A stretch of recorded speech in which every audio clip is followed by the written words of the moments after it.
Fala pessoal, encerrando mais uma semana de operações com o nosso portfólio de 13 robôs e nós fechamos essa semana com esse saldo. Hoje é sexta-feira, dia de payroll, então eu recomendei não operar na sexta-feira. Nós fechamos a semana com 4 dias de operações com um saldo positivo interessante aqui para a gente.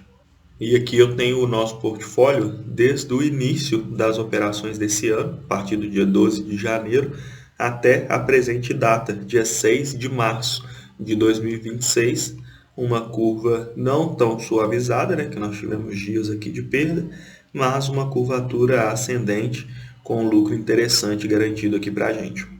E como eu tinha comentado já com vocês, né, a minha intenção sempre foi de ter 15 robôs nesse portfólio, fechando a capacidade máxima do plano Expert da XP, fechando aí os 15 robôs que esse plano permite. E esse final de semana eu estou fazendo o lançamento oficial desses 2 robôs adicionais e eu quero aproveitar para poder fazer uma análise aqui com vocês do nosso portfólio, junto com a inteligência artificial e já fazendo essa análise do acrescentamento, né, do acréscimo desses 2 novos robôs. Então acompanhe aqui comigo para você não perder nada, que eu vou começar essa análise aqui a partir de agora. Então a primeira coisa que eu vou fazer é tirar um print aqui das informações do portfólio para enviar lá no ChatGPT. E aqui eu vou enviar primeiro o print das informações do portfólio com 13 robôs. Agora eu adiciono os 2 robôs novos e vou tirar outro print com as informações. Então mandei as imagens aqui para o chat e agora eu vou pedir ele para poder fazer essa análise do jeito que eu quero aqui, né? Do jeito que eu preciso que ele faça essa análise. Eu te enviei os prints primeiro do meu portfólio com 13 robôs, mostrando o resultado, a curva de histórico e a tabela de correlação. E na sequência eu te enviei o mesmo portfólio, porém com 15 robôs, acrescentando os 2 novos robôs que eu coloquei como atualização desse portfólio para cumprir o meu objetivo de chegar a 15 robôs. Eu queria que você fizesse a análise do portfólio como um todo e destacasse a importância ou não, né, ou o problema que seja, desses 2 novos robôs que estão entrando aí, sendo agregados nesse portfólio. Essa adição de 2 novos robôs já me deixou super curioso. Olhando a evolução, com 13 robôs você tinha um retorno líquido de 116 mil e com 15 robôs ele saltou para 138 mil.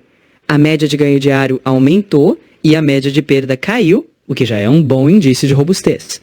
O fator de lucro também subiu de 3,97 para 4,37, ou seja, esses novos robôs parecem ter contribuído positivamente. A matriz de correlação mostra que esses robôs novos não criaram correlações problemáticas fortes, pelo contrário. As correlações seguem mais moderadas e fracas. Em resumo, até agora eles parecem um upgrade muito promissor no portfólio. No portfólio, a importância desses 2 novos robôs no portfólio e qual que seria a diferença de eu seguir as operações sem esses 2 novos robôs e com esses 2 novos robôs.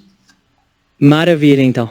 Com os números em mãos, a diferença prática que esses 2 novos robôs trouxeram é clara.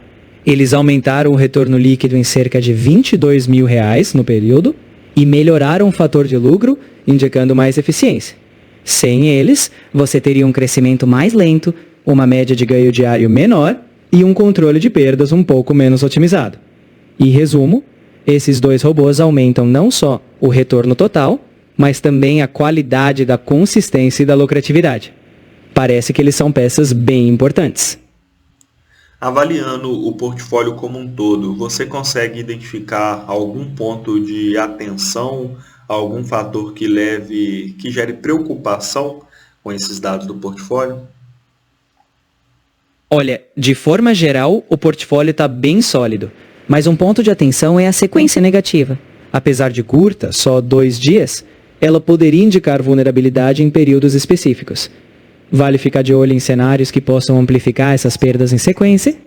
Além disso, o robô que registrou a pior semana, perda de R$ 1.533, pode merecer uma revisão de estratégia, só para garantir que ele não gere surpresas maiores. De resto, os números estão bem animadores. e você consegue fazer um comparativo desse meu portfólio, comparando ele com os critérios institucionais que eles usam para poder validar os próprios portfólios, em qual nível que meu portfólio estaria se a gente estivesse avaliando a nível institucional. Comparando com critérios institucionais, o seu portfólio mostra bons sinais. O fator de lucro acima de 4 já é bem interessante e a consistência de ganhos ao longo de 123 dias operando, com bem mais dias positivos que negativos, é um ponto forte. Instituições, no entanto, avaliam também fatores como volatilidade máxima, stress testes em crises e aderência a benchmarks. Se você mantiver o controle sobre a sequência negativa curta e monitorar bem o risco de drawdowns, seu portfólio poderia estar em um nível competitivo, provavelmente em linha com uma carteira de moderado a alto desempenho. O que eu busquei fazer para poder evitar essa exposição em períodos de crise ou de volatilidade extrema é criar um grupo de acompanhamento com os meus alunos, onde eu passo recomendações de dias onde não são recomendados operar. Hoje, por exemplo, é um dia de payroll e eu passei essa recomendação para não operar. No último dia que nós tivemos loss em uma quantidade significativa de robôs, foi justamente no payroll do mês passado, que eu não havia adotado essa medida ainda. Essa medida é válida? Faz sentido? Faz todo sentido, sim. Dias de eventos de alta volatilidade, como o payroll, podem causar movimentações extremas e fora do padrão. Ao recomendar que sua equipe evite operar nesses dias, você está se protegendo de riscos desnecessários. Com isso, você reduz a exposição a perdas bruscas e aumenta a consistência no longo prazo. Institucionalmente, medidas de controle de risco como ERA são muito valorizadas. Ou seja, você está reforçando a resiliência do portfólio. Boa prática!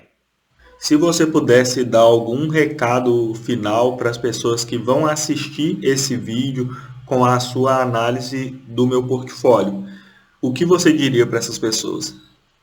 Se você ainda não conhece esse universo, o recado é simples. Ter um portfólio bem gerenciado é como pilotar com segurança, mesmo em tempos turbulentos. Não é só sorte ou feeling. É estratégia, controle e crescimento consistente. Se você busca resultados mais previsíveis e quer aprender a navegar no mercado com inteligência, esse é o caminho que pode te dar segurança e controle. E o melhor, dá para aprender. Eu queria que você mesmo encerrasse esse vídeo com uma chamada para ação e com uma frase que eu utilizo muito, que é desejando prosperidade a todos os ouvintes. Então, se você quer tomar o controle do seu crescimento financeiro e aprender a operar com inteligência, o momento é agora. Entre de cabeça nessa jornada de conhecimento, melhore suas estratégias e colha os frutos de um portfólio sólido. E como sempre, desejando prosperidade a todos os ouvintes.